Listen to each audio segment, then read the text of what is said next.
Sunny Leone आज किसी पहचान की मोहताज नहीं रही है। उन्होंने बहुत कम समय में ही बॉलीवुड में अपनी वो पहचान बनाई है जहां तक पहुंचने में अभिनेत्रियों को कई दशक लग जाते हैं। सनी लियोनी का असली नाम करणजीत कौर है। बचपन में घर की आर्थिक स्थिति खराब होने के कारण उन्होंने पेंट हाउस मैगजीन के लिए शूट कराया। इस मैगजीन में बोल्ड शूट के लिए सनी को काफी अच्छे पैसे मिले। इसके बाद उन्होंने एडल्ट फिल्म इंडस्ट्री में कदम रखा और पूरी दुनिया में अपने फैन बना लिए। बिग बॉस के शो से ऑफर मिलने के बाद सनी भारत आई और एडल्ट फिल्म इंडस्ट्री को हमेशा के लिए गुड बाय कर दिया। बिग बॉस में भले ही वो जीत नहीं पाई, लेकिन यहाँ से उनके लिए बॉलीवुड के रास्ते खुल गए। उसके बाद सनी ने कई फिल्मों में आइटम सॉन्ग भी किए और अपनी पहचान बनाई। सनी और उनके पति डैनियल के 3 बच्चे हैं और अभी वो अपनी फैमिली के साथ खुशहाल जिंदगी जी रही हैं। फैक्ट नंबर 2, क्या आपको पता है मशहूर एक्ट्रेस कियारा आडवाणी जो है उनका रियल नाम ये नहीं है। उन्होंने अपना नाम सलमान खान की वजह से चेंज किया था। दरअसल कियारा आडवाणी ने जिस फिल्म से अपना पहला डेब्यू किया, उस फिल्म में सलमान खान एक छोटा सा रोल था जिसे कैमियो कहा जाता है और इस रोल की वजह से वो कियारा आडवाणी से मिली,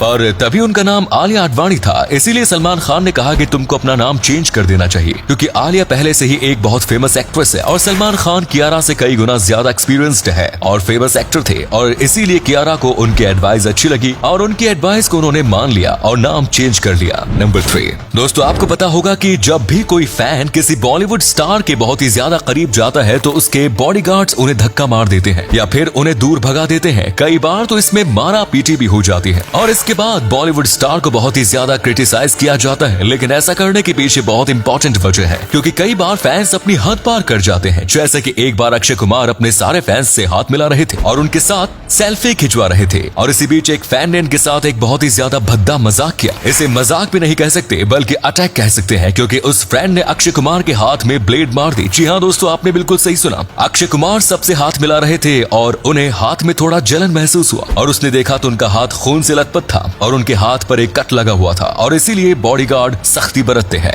नंबर 4, दोस्तों वास्तव में अगर पूरी दुनिया में सबसे अमीर देश कोई है तो वो है कतर। लगभग 22 लाख जनसंख्या वाले इस देश में एक भी इंसान गरीब नहीं है, जहाँ इसके कुल मूल निवासी 12 से 15% ही है ना चौंका देने वाला फैक्ट। पर आपको बता दे कि कतर भी ब्रिटिश का गुलाम हुआ करता था। यहाँ 50 साल पहले दूर दूर तक सिर्फ रेत के टीले दिखाई देते थे। 55 साल तक ब्रिटिश की गुलामी के बाद साल 1971 में कतर आजाद हुआ। यहाँ तेल और प्राकृतिक गैस के असीम भंडारों का पता चलने के बाद कतर की किस्मत बदल गई और देखते देखते इस देश ने तरक्की के आसमानों को छू लिया। कतर में आज भी राजशाही शासन होता है। इस देश की तरक्की के बारे में जानकर आप क्या कहना चाहते हैं कमेंट्स में जरूर बताएं। नंबर 5, मानव कब और किस रूप में सबसे पहले अस्तित्व में आया ये कहना तो मुश्किल है, मगर ऐसा कहा जाता है कि कई लाख वर्ष पहले ऐसे प्राणियों का विकास हुआ जिन्हें हम इंसान कह सकते हैं, जिनमें द ग्रेट एपीज पिरोला पिथिकस को हमारे पूर्वज कहा जाता है, जिनमें समय के साथ बदलाव होता रहा और कुछ गोरिल्ला, बंदर, चिंपैंजी और एडिपिथिकस रेमिडस में विभाजित हो गए। इनमें एडिपिथिकस रेमिडस इंसान के विकास का वो स्वरूप था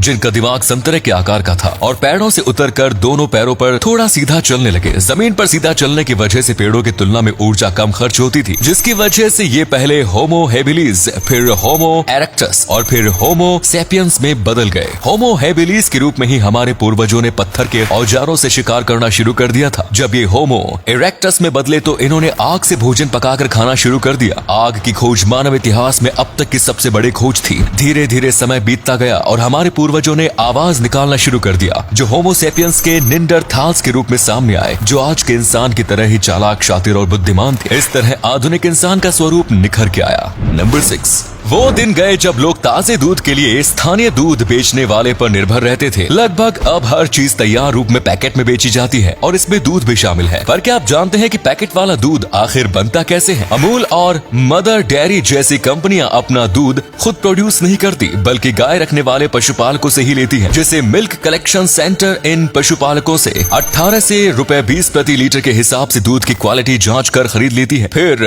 मिल्क कलेक्शन सेंटर से दूध को मिल्क प्लांट में आगे के प्रोसेस के लिए भेज दिया जाता है, जहां दूध को पैकेट में पैक करने से पहले कई प्रोसेस से गुजरना पड़ता है, जिसमें सबसे पहले दूध से क्रीम को अलग पेस्चराइजेशन के लिए भेज दिया जाता है, जहां दूध को 72 डिग्री सेल्सियस तापमान पर कुछ पाइप से 15 सेकंड तक गुजारना होता है। इसके तुरंत बाद दूध को दूसरे पाइप में ठंडा करने के लिए भेज दिया जाता है, जहां तापमान घटाकर 4 डिग्री सेल्सियस रखा जाता है। ये प्रोसेस लगभग 1 घंटे तक दोहराया जाता है। ऐसा करने से दूध के अंदर के हानिकारक बैक्टीरिया तो मर जाते हैं और साथ ही दूध को कई दिनों तक खराब होने से बचाया भी जा सकता है। शायद इसी वजह से दूध को हमारे घरों में उबाला जाता है। अगले प्रोसेस में दूध को होमोजेनाइज्ड कर हाई प्रेशर पर पतली नोजल से गुजार कर एक कंटेनर में डाला जाता है, जिससे दूध में फैट की मात्रा बराबर हो जाती है। अब दूध पैकेट में पैक करने के लिए तैयार हो जाता है, जिसे साइज के हिसाब से अलग अलग पैकेट में पैक कर बिक्री के लिए मार्केट भेज दिया जाता है।